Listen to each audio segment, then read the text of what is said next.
Jadi sejak wafatnya Ahmad bin Isa 345 Hijriah sampai tahun 895 Hijriah tidak ada satu muslim pun yang menyebutkan bahwa Ubaidullah adalah keturunan daripada Rasulullah Muhammad sallallahu alaihi wasallam.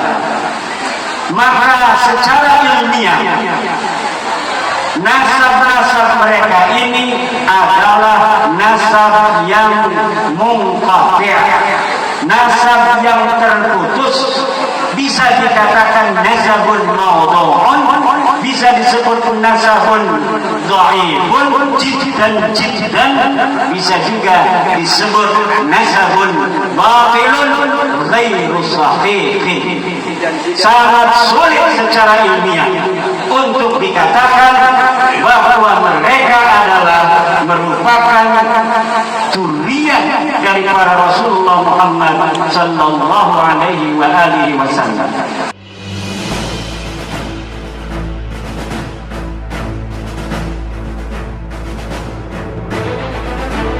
Beberapa waktu yang lalu, Kiai Haji Imaduddin Utsman Al-Bantani dalam ceramah beliau memaparkan bahwa nasab Ba'alawi tidak terkonfirmasi secara ilmiah sebagai nasab yang tersambung ke Nabi Muhammad Sallallahu Alaihi Wasallam.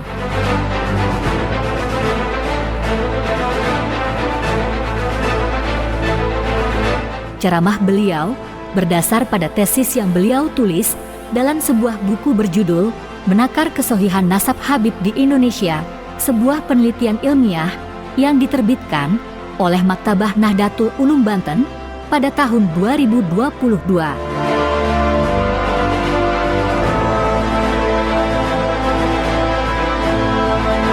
Diketahui, Kiai Haji Imaduddin Utsman Al-Bantani adalah Wakil Ketua Komisi Fatwa MUI Banten, pengasuh dan pendiri Pondok Pesantren Nahdlatul Ulum yang berlokasi di Kampung Cempaka, Desa Kresek, Kecamatan Kresek, Kabupaten Tangerang, Provinsi Banten.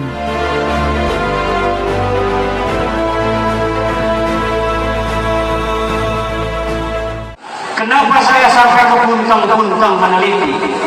Karena saya melihat antara pengakuan dari fenomena pengakuan orang yang setiap dalam kesempatan mengaku sebagai cucu daripada Rasulullah. Di dalam buku ada darah Rasulullah, sementara akhlak mereka jauh panggang daripada api dengan akhlak Rasulullah Muhammad sallallahu alaihi wasallam. Para sunan dari Wali Songo menyebarkan agama Islam datang. Mereka melebur bersama pribumi, berasimilasi, mengadakan akulturasi dengan masyarakat setempat, sehingga tidak ada beda antara dia pendatang dari keluarga Wali Songo dengan masyarakat pribumi sendiri, sehingga Islam menyebar di tanah Indonesia ini sejak tahun 1400 sampai 1800, aminatan mutmainnah, aman dan tentram. Tidak ada merasa satu suku lebih tinggi daripada suku lainnya. Tidak ada orang yang merasa satu ras lebih tinggi daripada ras lainnya. Tapi semenjak kedatangan orang-orang yang selalu mengeksploitasi nasab, yang selalu mengadakan kapitalisasi nasab mereka kepada umat, ini mulai terjadi pengkotak-kotakan di dalam kemanusiaan kita, sehingga ada manusia-manusia mulia yang hanya dengan darahnya, dan ada manusia-manusia yang hina hanya dengan darahnya. Belakangan ini tersiar kabar sebuah lembaga bantuan hukum Melati Suci Al-Mubarok bersama pengurus pusat Majelis Muhin Nufus melaporkan Kiai Haji Imaduddin Utsman ke Kepolisian Daerah Istimewa Yogyakarta.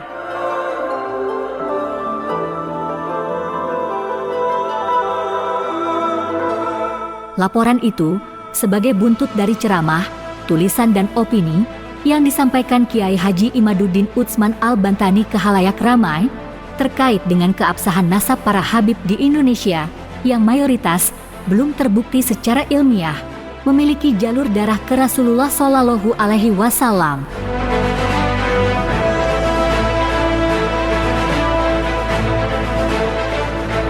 Adi Sahlan SH, Ketua LBH Melati Suci Al-Mubarak, sekaligus pengacara dari pengurus pusat Majelis Muhin Nufus, mengungkapkan bahwa pernyataan maupun tulisan Kiai Haji Imaduddin Utsman telah menimbulkan konflik sosial atau perpecahan di kalangan umat muslim di Indonesia.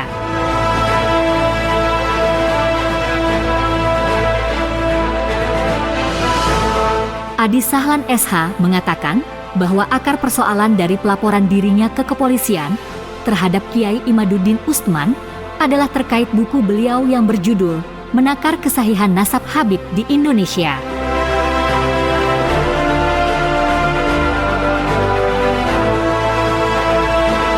Menurut Adi Sahlan SH, setelah membedah klaim riset ilmiah Kiai Haji Imaduddin, dia menilainya cacat secara metodologis.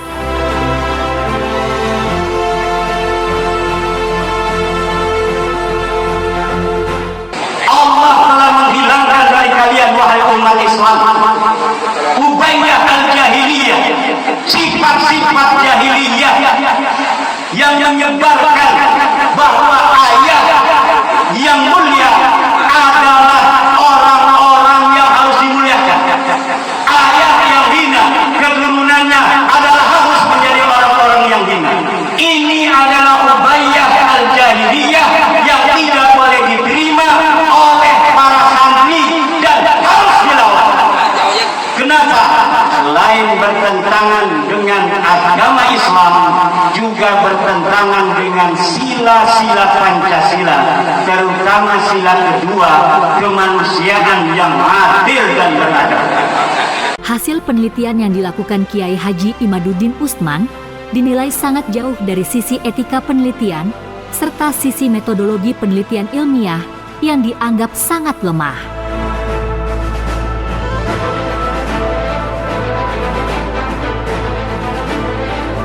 Menurut Adi Sahlan, seharusnya Kiai Haji Imaduddin tidak menyampaikan hal itu baik dalam bentuk ceramah maupun tulisannya ke khalayak ramai yang awam, karena penelitian yang beliau lakukan masih bersifat sementara dan belum final.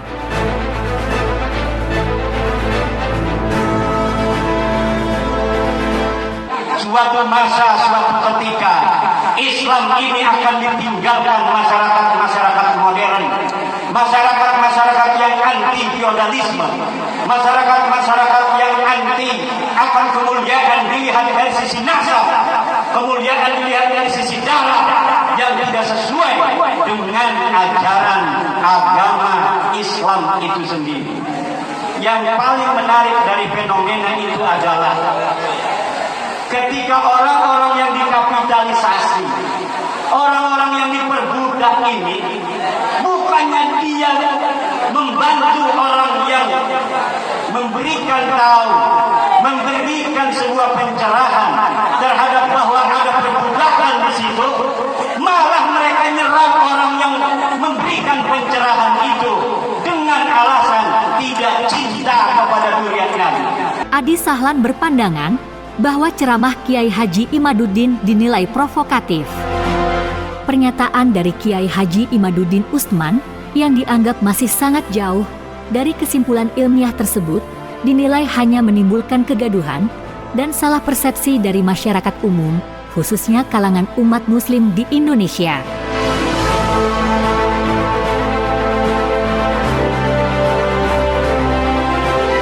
Dari itu, Adi Sahlan menegaskan segala bentuk pernyataan dari Kiai Haji Imaduddin tersebut harus segera dihentikan sebab hal ini bisa menimbulkan konflik sosial yang lebih luas.